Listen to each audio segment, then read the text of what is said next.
Hey guys, welcome back to another episode of Beat the Maze podcast. Yes, it's your girl, Jasia. It's EMB. And we are bringing here with a special guest. We're bringing you Miss Maya Simone B herself.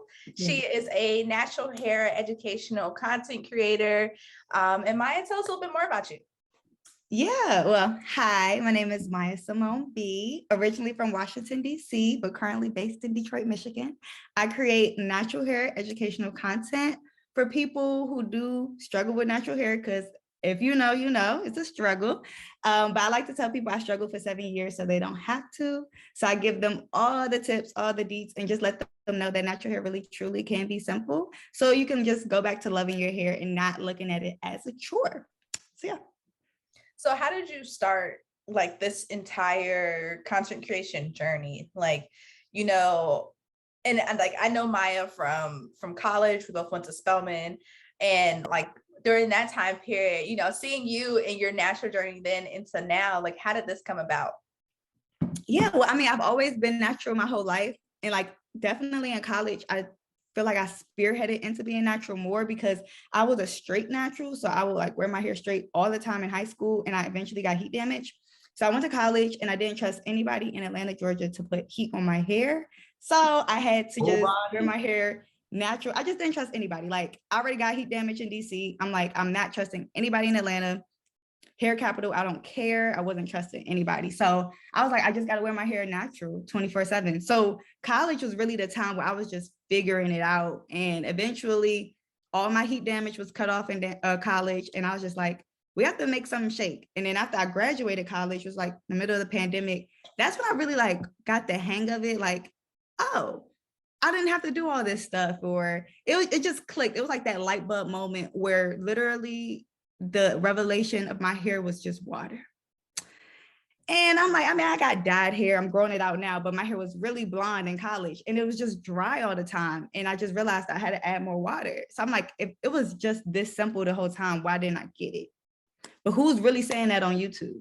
Nobody. They telling you about the products you need to go get, the mayonnaise you need to put in your hair, the deep conditioners you need to sleep in. They're not telling you water is key. Some YouTubers actually say that they don't use water on their hair.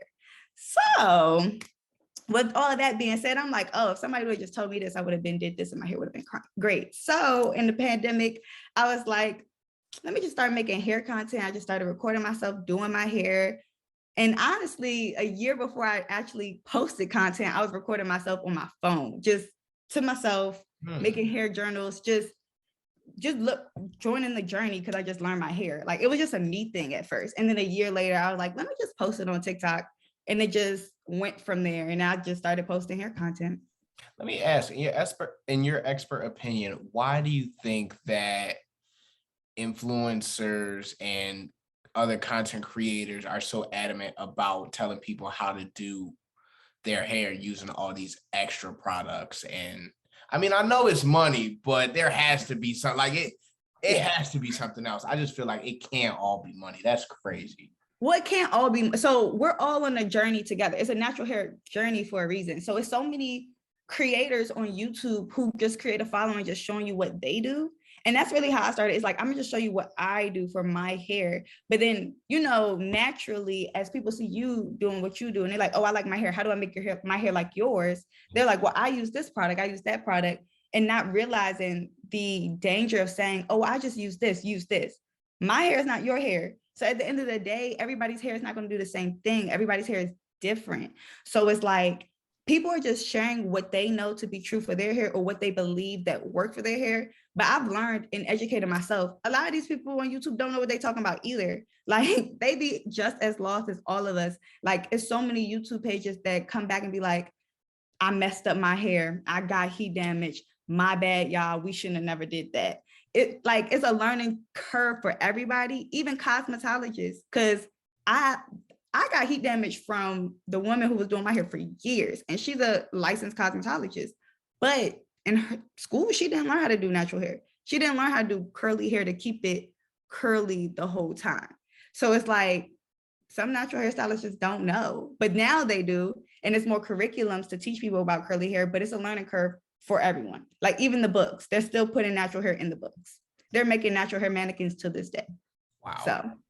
So I know you started off creating content. You were actually doing a different sector of content, and then you transitioned over to hair and hair education. How was that transition? What was that like? Well, the transition wasn't really that, like, it was kind of abrupt, but kind of smooth at the same time, because I was in tandem making natural hair and Christian content at the same time, because really as a content creator, you just share your life. So the stuff that comes natural to you, you just share it. And those were two things in my life that was very apparent that I did outside of work. Because of course, like, I didn't really just want to share what I did at work. I didn't have the passion burning to create content about that. So I just created those two. But then I realized, honestly, I fought real hard. I was like, I don't want to make only hair content. Because what if I cut my hair?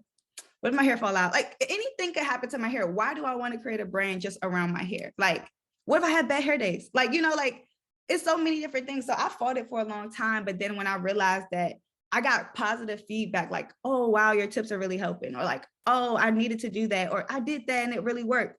I was just like, well, dang, this is working. So let me just help more people. So I just kept doing hair content. So. And it do work. It do. I was here. Maya did a what was it called? The winter challenge. Yep. For group me. And my hair grew significantly. He'll tell you, like, every time I took my hair out of my like protective style, I was crazy. Wow, and I'm telling her, like, yo, you have hair. Like, I know you have hair, but like, I have hair. You have hair.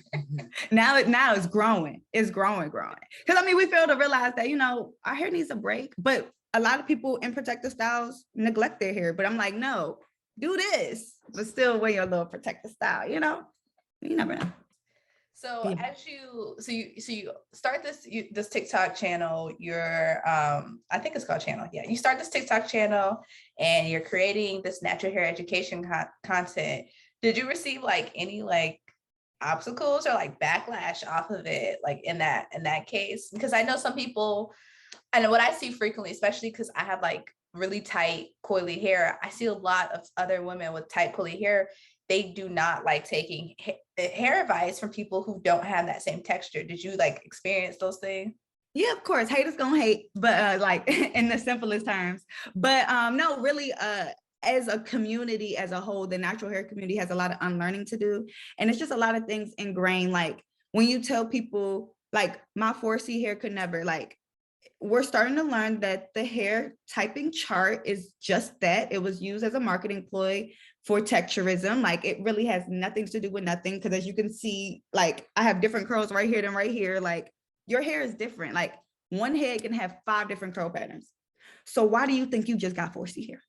You know what I'm saying? So it's like, it's just so much to unlearn. But a lot of people I learned in the natural community are very stubborn. Like, they're stuck in their ways. It's like, if you tell them apple cider vinegar is not about to clean their scalp and they do it and they think it clean their scalp, they're not going to stop listening. Like, they're not going to not listen to you. Like, if you tell them, oh, you don't have to condition and deep condition, if they've been doing it and they like it, they're going to keep doing it. So yeah, I had a lot of backlash. A lot of people like, oh, well, you don't know what you're talking about. I'm not listening to blah, blah, blah. And the thing is like, I'm not the creator that just goes off of my brain. I do the research. Like, I studied psych in school. Like, I'm going to fact check before I just go on the internet and start talking mess. Like, I'm gonna talk to my cosmetologist friends, which I do a lot, just to make sure I'm not in the wrong, because I'm like, I don't want to steer people the wrong way. That's why you will never see me make a video on how to trim my own hair. Because girl, even though I might do it, you need to go to a stylist. Like, like, I'm not gonna be on here dyeing my own hair with bleach.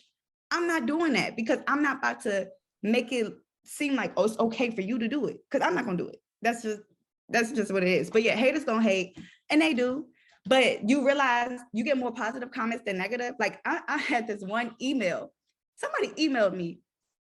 She emailed me, like, she took the time out of the day to email me. You gotta find the email. You have to OMG, I gotta find the email. She said to me, she was like, your tips just are terrible. You barely style your hair and you barely do anything to it. And in my brain, I'm like, it's like, that's the point. Like, I mean, you don't want to style your hair all the time, because my whole brand is around natural hair being simple. So if I'm not styling my hair all the time, then it's wouldn't that be simple? Yeah. Right. Like, I'm like, if you a lazy natural, wouldn't you want to not do your hair all the time? I was like, oh, I literally said, okay, thank you. I was like, thank you. That was great feedback. So you gotta do. Like, sometimes you gotta kill it with kindness. I was like, that was great feedback. I was just like, thank you. I was like, okay, thank you. Because I'm like, what did you want out of that? But yeah, haters, like they going, it's always gonna be something for somebody that they always gonna have something to say. You just gotta ignore. Getting a little bit more into, who my Simone B is. I know that you said you studied psych in school. Shout out to social sciences. And you do marketing now, working full time. And I knew when I met you, you were doing some entrepreneur stuff back in college as well. So how did all of that go into the My Simone B brand now? Yeah, well, my college hustle was my college hustle. That was just to get through. Like, that was just to have a little extra money on the side because my little part-time at Nordstrom just wasn't kicking it. But hustler's gonna hustle. So my college hustle is just that, but it did teach me a lot about, like marketing and the importance of creating partnerships and, relationships to move forward and to benefit each other type of thing. So with my 9 to 5, I do believe my 9 to 5 definitely plays a huge role into my personal brand because I get to use the skills I'm using in both like interchangeably. Cause like I market myself kind of sort of with content creation. Cause technically my day job, I'm a community manager / content creator. So creating like natural hair content for the brand I work for. I work at a multicultural toy company that teaches little girls how to love their natural hair. It's like, it directly correlates to creating content for myself, teaching adult women how to love their hair. So it's really like basically the same thing.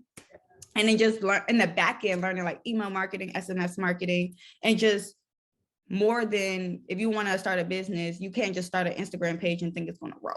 Like it's more stuff that goes into that. Understanding that it's like, okay, now if I want to scale my business or do more stuff, this is the way I'll go about it because I am working at this company, which is a startup company. So I'm not at a company with 10 million people. It's literally like 4 people on our team, very small team. So I work really close with our CEO and founder, and I learn a lot. So my 9 to 5 helps a lot with my content creation journey. So, yeah. Going into that just a little bit more, because I think for our audience listeners that also are in the same space, like you're working in one space and you take a lot of those skills and put them into your personal brand. Has there ever been a time where you struggle with separating one or the other or experiencing some type of burnout? I would never say I struggled separating the two because of course your 9 to 5 is literally right 9 to 5. Like you have to have work boundaries. Like you can't take your work home because it's ain't school. We ain't got no homework. Like do your work during work hours. And then after that, work on your brand. It was at a moment I was waking up like super early before work to do stuff for me. And then I'll go to work. And then after work, I'll do stuff for me. But burnout, yeah, definitely have experienced burnout. Like right now, I'm kind of taking a break. I haven't been posting as consistently as I normally do. And it's because sometimes you just get into a content rut where you're just like, I have nothing to post. Like, I just feel like it's like, I have nothing to post. I have nothing to record. Or some days you're just like, I don't feel like recording. But I will say for people, if you don't want to just stop posting like me, I took my first content break. I learned that it's like patterns, psychology again. Life is in patterns. I learned that all of my burnout comes after I go viral. So I went viral in December on TikTok with a video I did. I did some purple braids. It got like 5 million views. And that led me into burnout because it was just overwhelming. I was just like, this is a lot. So I just took a step back, and the entire month of January, I just took off. Like, I was just like, I can't do this. I just needed a break. But, and the same thing just happened in, I can't remember the month, recently on Instagram. A video went viral. And that video was a little more controversial. So it was more hate comments than my video of my purple braids. So I was just like, I can't do this. So I just took a step back and I just stopped making content for a while. And that's okay. I think for you as a content creator, you have to realize, I guess that is something for my job. Like at work, I used to like have to get things approved for me and my content creation, I don't have to get anything approved. It's just me. So I had to get out of the mindset of, oh, I have to do this. It's like, no, I don't. I just don't have to post if I don't want to post. It's my page. It's my page. So I lose followers, I lose followers. During those breaks, what does it look like? Because I think when you and I were just having a conversation on our own, and you were like, you've taken breaks multiple times, but your audience would never know because you still have content that's posting. So do you kind of like, would you like foreshadow, okay, I'm going to take a break in January because I've been going hard for 6 or however months, and then you just have content in the back? Or do you really just in that time period, like, you know, I got to keep the engagement going. I'm not making any new content, so I'm going to repurpose content. Like, how do you go through that thought process? Yeah, so like in my content cycle, I typically only make content for TikTok and just repurpose it on Pinterest, Facebook, Instagram. So for me, my January break was literally like so random. So I really didn't have content, but for me, when I do make content, I batch content. So like right now, I do have some videos that I could post. It just won't be like my twice a day. Like I might post once a day or here and there, but I still have content because I have those videos on TikTok that hasn't made it to Instagram yet. Or I have like a couple of videos here and there in TikTok that I haven't posted. So I think for real, if you want to, I don't schedule my breaks at all.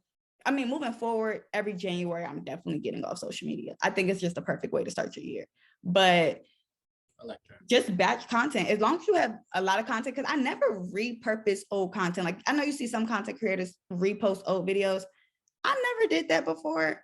And I mean, I'm not against it, but I just never did it. I don't foresee me doing it anytime soon. But I just batch a lot of content, or I just take videos of random stuff and just put random tips on it. Like I try to make content easy. Understand. So as you're moving through TikTok and you're gaining this following now, you're going viral. Almost 30,000 followers. Yes, almost 30,000 TikTok followers and 15,000 Instagram followers. As you're moving through the space now, like, of course, you want to start monetizing. You're like, I have people that are watching me that find value in what I'm doing. What was that thought process moving from a content creation realm to a now business realm of like, I need to gain leads from this and bring them to another place, a landing site, so that I can monetize this in some way? Yeah, well, little do people know, since I want to say January of last year, I've always looked at my social media as a business. Like even before I made my product, before I started even taking brand deals, I looked at it as a business, because if you approach a hobby like a hobby, it's always going to be a hobby. So if you approach a business like a business, you know, one day you're going to monetize it and scale, and all this is just different phases, and you have to just be patient.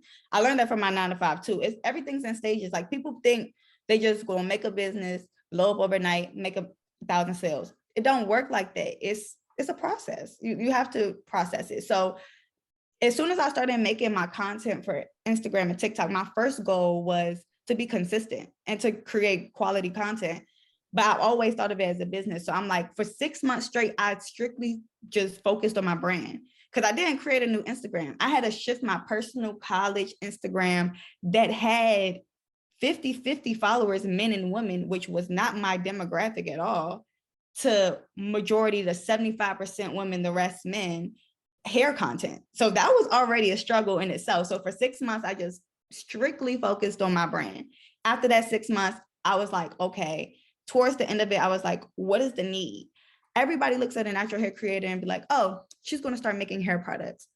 I don't want to start making hair products. Like, I don't want to be like everybody else. Everybody has hair products. Everybody got a body butter. Everybody got this stuff what's the difference? So I was like, what is the need? What is something that I would have needed that I would have liked? And I was like, okay, an ebook, because I wasn't about to publish it, because publishing and printing the book is a lot of money. Ebooks, not that much money to start, and it can pack a lot of value, and it then can grow. So that's why I created the ebook on how to create your natural hair routine, because at the end of the day, all natural hair creators, no matter what we disagree about, we all agree that having a natural hair routine is a necessity. But we also agree that a lot of people that don't know what they're doing don't have a routine. And if they do have a routine, they're not consistent with it. So it's one thing to tell a person, give a man a fish, he'll eat for the day. Teach a man how to fish, he'll eat for a lifetime. So I'm like, we always giving them our routines, but their hair is not our hair. So why don't I create an interactive book that would walk them step by step on how to create their own routine that they can always print out and go back through the book if they need to redo their routine or whatever. So that's what I did. And it was just really from a place of what did I need that I didn't have? And that's how I made my book. And now that's what I have to monetize it on top of doing like brand deals and promotionals. But I'm very strategic and picky when it comes to those. So yeah. Yeah, I think that's one of the things I definitely appreciate most about your brand and your business is that like a lot of your content is very universal. Yeah. Like we use it. I know our families use it. Sent like it it's out for sure. Yeah. And the idea that you can have a product that, like you said, an ebook lives forever. You can create it, you can put everything you want in it. It's a downloadable thing. And to still be able to like have an audience where that like everyone can benefit from it. So as you like, one, your mindset on how this goes is phenomenal. One, because you're very strategic. I can see like with your thought process. So how has it been with like brand deals? Because you said you're interested in more education when it comes to hair instead of just like products. You don't want to just keep selling, oh, do this product, the hit product this other week. How does that go with like you picking brand deals and obviously being more selective about them? Yeah, so when it comes to brand deals, thankfully, I'm very blessed to say I haven't till this day reached out to a brand. So any brand deal I've ever done, they have reached out to me. So very blessed about that, because you see a lot of videos about these people pitching themselves, and that just is a whole nother thing that I don't even want to get into. But for me, I'm very strategic because it's like, one, would I use that product on my hair? If I'm not going to use it on my hair, I'm not going to take the deal, because at the end of the day, I still have to put it on my hair for the brand, for the video. So I'm like, and then also you have to look at the brand's mission. Like, let's be real. If I look at myself as a D&I content creator for you, I'm not doing it, because why do I have to be the token Black person to promote your product? So I'm very strategic about that. And I'm also strategic about, like, for instance, I've gotten some deals from some wig companies. I don't wear no wigs. So I'm like, I've been very strategic in those conversations, because I'm like, okay, I've worn wigs before. This could potentially be a deal, but I'm not that natural hair creator. So it's like, I don't be slaying the front. I don't do it. So I just can't. So I wouldn't take that deal. So I really just look at the product, the brand, the brand's mission, and if they had any controversy, or how they treat Black creators. Knowing you, Jage knows you, you feel me? Anybody that knows you can attest to the fact that you're just authentic, and we see that very clearly in your brand. Where does that come from, if you don't mind me asking? Honestly, I think it comes from just learning myself, knowing myself, and never really being in a space where I had to question who I was.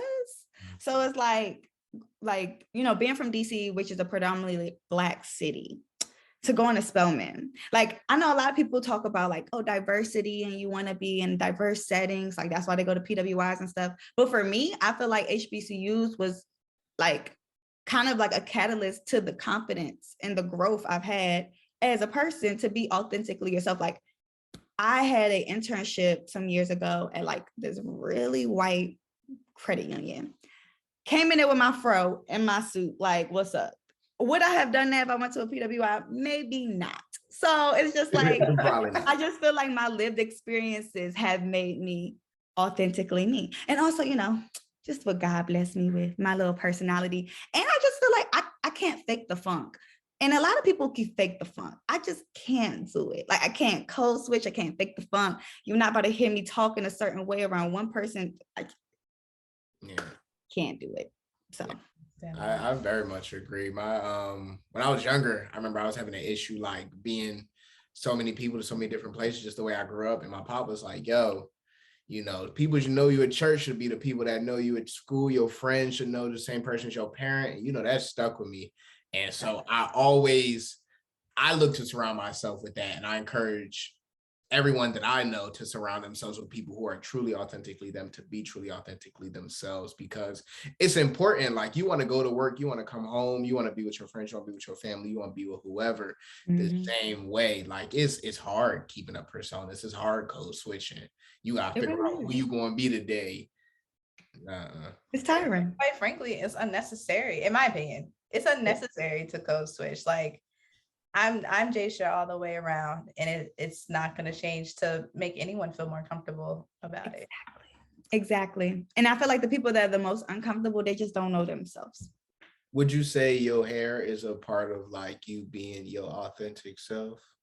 Yes, I will say that. Yeah. Because like I said, in high school, I wore my hair straight all the time. And then I straightened my hair, I think, for graduation. And I was just looking at myself like, this is boring. Like, if you think about it, like natural hair, like this is day 4, day 5 hair. But my day 4, day 5 hair for wash and goes do not look the same ever. Like, it's never the same. It could change from like the environment I'm in. Like, it just never looks, or the product I use. But straight hair, always gonna be straight. It's just flat and dull. And I was just like, I felt like I straightened my hair because it was easier, but it was bland. I definitely understand that. I had one of those revelation moments with like wearing wigs, because I love a good wig. Yeah. And I was like, it's just kind of a little boring. Like, there's no vibrancy to it. There's no like wow factor. Right. But moving into, I guess, like you said, like your like I said earlier, your mindset is very on the money, to the point. Do you like go out of your way to really educate yourself in like the space of mindset, or is it just something that you've always been around people who just had a really good head on their shoulders? That's a good question. I think for me, I mean, I do like listen to some stuff. Like, I look sometimes, like I look at books and stuff, but like, for instance, like the Rich Dad Poor Dad book, like I wouldn't run to go get it. Like, you know, like it's certain things or certain places, like the 4 Agreements was bullshit. Like, you know, it's just, think so? I hated it. So I don't know. I hated it. But like, it's like, sometimes what the world says is like, this is it. I just be like, no. But some things I'm like, okay, I can take that. So maybe sometimes I look on YouTube to some things, but other times I read books. But other times I just communicate with a lot of older people. Older people are really wise. Gotta have the capacity to listen to them, for sure. Yeah. What has been one of the biggest lessons that you've learned just in your entrepreneurial journey, but especially where you are right now? Yeah, consistency is key. Consistency is very important. Consistency and discipline. I think a lot of people lack both, sometimes one. And if you lack one or both, it really hinders you from getting where you want to go. You mind going a little bit deeper into that, like specifically what that looks like in your life? Yeah. So when I first started, like Jasia said, I'm very strategic. So when I first started, I actually started giving a lot of my energy and all of my energy to TikTok. That's why it's probably like my biggest following. I was very strategic, posting 3 times a day. And I was very consistent with that 3 times a day. So I was busting out that content, batching that content, making sure that even if it was like, I'm not gonna say even if it was trash, but even if it wasn't the best, I was still posting 3 times a day to see what was good, to get better. So if I wasn't consistent, or if I was only consistent for a month, I wouldn't be where I am today, because that 3 times a day happened for months. And that's where the following came from, to the point where I got to the point where I could be like, okay, I need to take a break. And then I came over to Instagram. I started on Instagram like, okay, I'm gonna only post 3 times a week. And I started that without doing hair content. It was just me 3 times a week, just getting comfortable. Then I was like, okay, let me bring my TikTok content over here. Then I realized I had a lot of content 3 times a week. I could just do once a day. So I started doing that consistently. And then I was like, okay, to grow my following, I probably have to show up more, twice a day. And I was doing that consistently, and it grows. Like, you see the growth over time. Like, I remember I had this trainer who told me, if you come to a tree and you hit it with the X, the same place, same amount of times every day, the tree's eventually going to fall down. But if you only do that for a week, the tree's not going to fall down, probably won't even move. So it's like, it's that consistency and time that goes into that. But to be consistent, you have to be disciplined, because if I wasn't disciplined enough with the days I wanted to record content, or me sitting down, writing down my content ideas, I wouldn't have any content to do. So consistency and discipline. And so I know like you have this like crazy process flow map, which crazy not in a bad way, but crazy because like I'm like, yo, how did you come up with this? Like it's so detailed. How did you did you just really sit down and just like cranked out everything that you knew you would need? Or was that kind of like, did you use a template to build on it? It was really me and what I wanted to do. So like my flow map definitely starts with TikTok, but that's the thing, is that's how I started. Like, I think a lot of people also, when they start, they try to start and do too much. Like when you come out the gate, you're not about to be posting consistently on Facebook, Twitter, Instagram. All those platforms are different. They take different time. They take different dedication. They take different content. So if you try to come out the gate, post consistently on all and build all at once, you're ultimately not going to be successful. So I started with TikTok. I was strong on TikTok. So I was like, TikTok is going to always be the place I create my content first. Then I'm going to bring it over to Instagram. Then now I branched out to Facebook and Pinterest. So I'm going to repurpose it for that, but make it work. So like all the content I do on TikTok won't work on Facebook. So I won't post it on Facebook. But some of it that does, I'm going to do that. So it's just like, it's coming up with a way that knows how it works for you, but also your ultimate goal. So my ultimate goal was to get in front of X amount of people this month. So I need to, okay, TikTok virality is good, but Instagram converts sales. So let me focus on those two. You just got to know the platforms and know what you want to do, and then you create it. Is there anybody, I know in the entrepreneurial space, you hear a lot about coaching, you hear a lot about investing in different education. I'm sure that you do that, but did you invest in some type of coach or somebody that taught you these things, or was it just trial and error? I've only invested into one class, and because I'm, like I said, I make Christian content. So I'm very faith-based, believing, like, honestly, all of my wisdom always starts with the Bible. So I've invested into an entrepreneurship course called Kingdom Entrepreneur University. And it's taught by this lady named Tiffany Montgomery, who is a multimillionaire.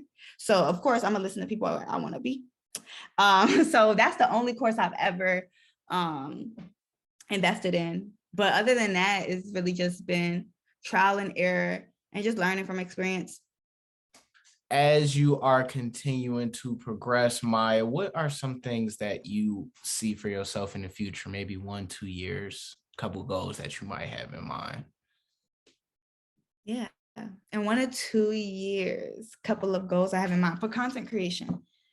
Of course, making more money off brand deals. Doing like the bigger campaigns, maybe doing some like hair modeling too. I think that would be super cool to work with some brands. I actually had one brand reach out to me for that, but I wasn't in Atlanta. So I was like, getting flued out to do some modeling for my hair. Also, yeah, in the 2 years, I hope I have another product or products, but right now, look, I don't have no ideas, but in 2 years, you never know what happened in some months. So maybe like at least having like 2 to 3 more products, because I don't want to just make products just to make money. Like I want to have products that are valuable and that actually like take time to make. So coming from a value standpoint, how do you feel that has helped the growth of the Maya Simone B brand? I think like you all said, like y'all feel the authenticity. I feel like people can feel that. Like people can feel when people are just being like so blah and like so fake and just like, oh girl, you just want to sell this item. But I think people can feel it. So I do believe adding value and people really understanding like, oh, she's just not in this for the check, or she's just not talking like, oh, she really like cares. People are like, oh, I'll follow you. Like I respect that. Or they're really comfortable coming to me asking advice because I provide that value beyond just a little hairstyle here and there. So you said like, as far as like monetizing of your business, have you entered like the TikTok creator fund and like those things they got going on? No, I haven't entered the TikTok creator fund because I know what it does to Black creators. So I do my research. Expound upon that because I'm not aware. Yeah, I mean, like the TikTok creator fund was cute while it lasted and while it started. But me personally, I feel like let's use social media as a tool. Let's not get paid from these social medias. I do believe like Pinterest has a good creators fund. And I feel like YouTube has been doing it for a while. They take care of their creators. But TikTok, I feel like you can get 100,000 followers in one night on TikTok just doing anything random. Join the fund. You have to get a certain amount of views to get this amount. And I think it's like for every views, you get like 4 cents. Like it's not that much money. But the thing is like TikTok has power on the back end. So if they know if they suppress your views and you won't get that much money, they only pay you like $30. Like I've seen creators go from TikTok with all these followers making like $100, go to YouTube and make $2,000-$3,000. So it's like, that's what I'm saying. So it's like TikTok, I feel like it's beautiful for virality and getting you, like if y'all know about the marketing funnel, TikTok is beautiful for the top of the funnel. That awareness phase where people just got to see your face, understand who you are, get to know you. Yeah. Beautiful. But for selling and like more, just get them over to Instagram, get them over to YouTube, get them over to a platform that will actually value you to the point where, you know, get more money. Right. That's crazy because I think I did see Seize the Day at Jasia, and she was talking something that like her views dropped like dramatically, like to in the hundreds from being in the thousands. And it was like, wow. Huh? Right. Because the thing is like if they're like, hey, we'll pay you if you get this many views, but we're kind of in charge of your views. So like it's the same if you have a business page on TikTok. Business pages, you can't use certain sounds. And it's really hard to go viral and grow on a business page. Wow. So a lot of businesses have personal pages. Wow, you just taught me something new. Because funny enough, we just started a TikTok for Beat the Maze podcast. And I remember when my TikTok, like I have a business page now, but like it's a certain follower count that you have to be able to access like a whole bunch of other features. Yeah, crazy. And I was like, I don't remember it being this difficult to get people to watch a video or to post a video and it gaining an audience. Like, I mean, because at the end of the day, we have to realize these social media platforms are businesses. They want money. So if you're a business trying to use their business to get their virality and use them as a tool, they want you to pay for ads. Yeah. That makes sense. Yeah, that's why everybody's kind of. But if you're a personal page, they're like, oh, we don't care. Mm-hmm. So for somebody that might be where you were a couple years ago, just getting started, found something that they want to talk about, found somebody they want to talk to, but they don't know where to get started, what are some suggestions that you would give them to get started, like gain traction in their journey? Does this person know what they want to talk about? Yes. Yeah, know what they want to talk about, kind of have an idea of who their target audience is going to be. But they just don't know how to like you said, get on there. And then there's so many things now, so many YouTube videos. It's like this sound at this frequency, you got to post 4 times a day at these hours with these many hashtags.